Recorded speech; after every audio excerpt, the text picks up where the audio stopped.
Chào các bạn, chúng ta sẽ tiếp tục trận thứ hai giữa number giữa trên đánh với lại hero.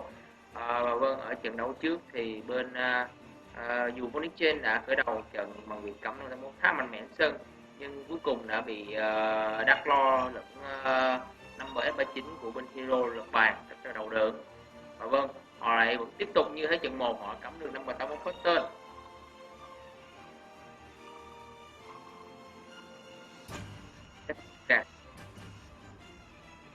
Chắc lên rồi không bài thì hero có ra được combo như hồi nãy, bắn phá được sân có để đánh cách an toàn. Vâng, họ nó một quay thủ, họ bị đi kèm là cốt.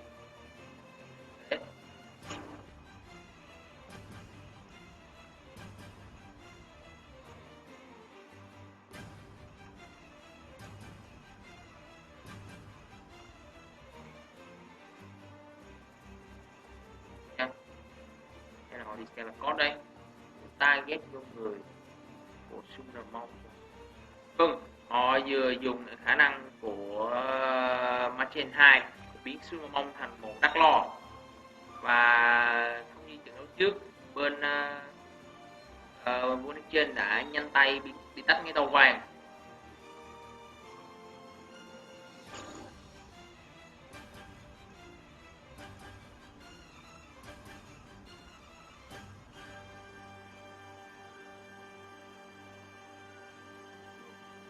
Lên sân là bị bắn ngay. Vâng, Anh Kỳ bắn ngay lập tức. Vâng, sẽ rất đông. Họ đẹp Dynatherium. Bên kia không thèm chơm của bên kia một con nào level 4 luôn. Cần lắm.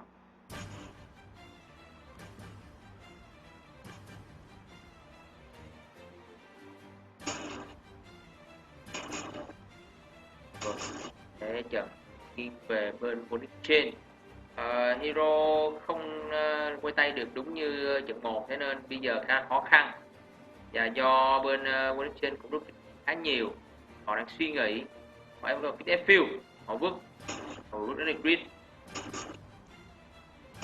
cái tàu level 10 bùi đoạn cái tàu vàng ứ, chứng tỏ tay họ có một con tàu khổng lồ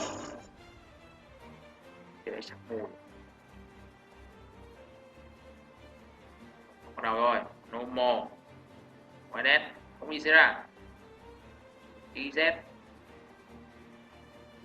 tàu khổng lồ to, con công con thủ đánh chết tài nà theo đường. Tàu khá là bá đạo khi chân nó còn rất nhiều, con nào con thì một chân, con thì hai chân, và có một con đã có sẵn nòng súng để khai hỏa trên tàu vàng. Đánh khá là khó khăn cho bên hero, khi mới vô trận đầu quay tay đã mất khá nhiều hàng và họ để chống sân. Có vẻ như bên Volcanic sẽ easy game bằng cách cứ beat down với con to thế này nếu mà bên hero không có nào đáp trả. Vâng, họ chỉ mất 2 con ra đầu.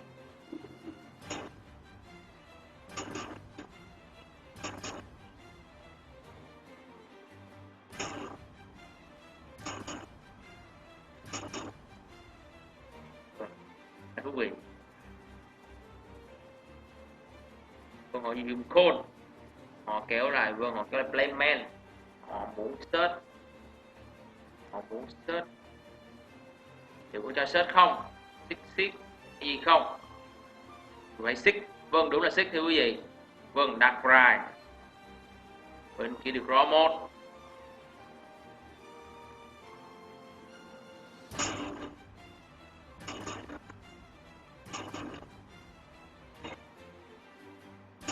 Vâng, họ vừa không hề, họ vừa kích ép số 2 của playman, đó chính là vứt một hero ở trong deck để copy hệ và công. Họ vứt Shadowmid, điều là chứng tỏ rằng họ có match trên 2 điểm. Khó qua view này khi 81 có đụng trên bên kia, tôi không sợ nữa cơ.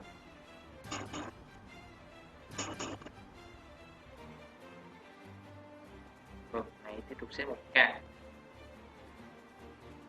Vâng, hỏi enter để cho bên 81 tiếp tục tổng hành đều. Sẽ có là gì việc.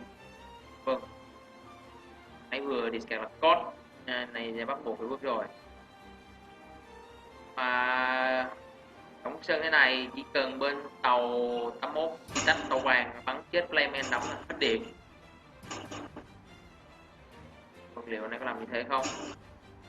Hãy đánh từ tốn vì cứ biết đau dần dần không qua các con hero tập ở đầu họ vừa mất hẳn vâng, họ đã hết sạch điểm không bên ban trừ điểm làm ăn kiểu gì hết, mình chưa hết sạch điểm bên hero á. Có thể cộng điểm cho bên hero, có thể cộng lại.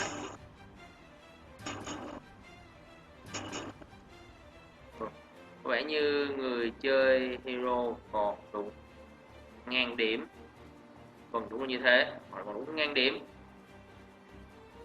Enter thì bên Volcanic Chain được step 1 con tàu Silver 10 nhận ép của tàu đỏ vừa bước xuống.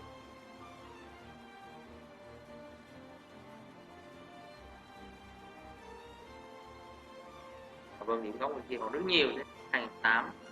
Vậy như bên chặt trong pha thanh toán và nhà nó tiếp tục. Vâng, bên hero đã chịu thua và thế là cầu nick lại gỡ hòa.